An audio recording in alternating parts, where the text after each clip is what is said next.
is not a fiction, is not a distant future. We are all living it today. And more importantly, actually, we are also muse and maker of it. To be honest with you, I feel very blessed to be part of this institution, Hitachi, which is not only shaping the future, not for us, but for generations to come.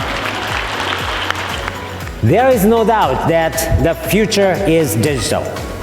We have the power to shape the future by combining our strengths. None of us could achieve it alone.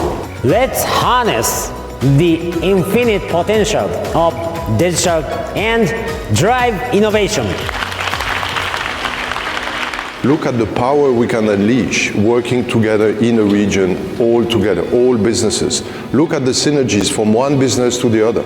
The power of Hitachi is amazing.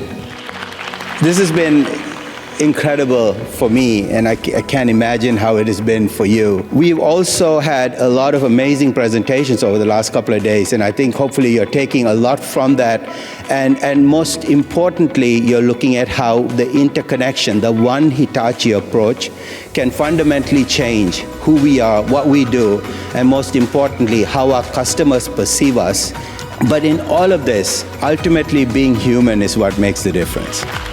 Our challenges we have to solve for next generation of the society, we have to define next. That's all. Thank you very much. Thank you for your attention.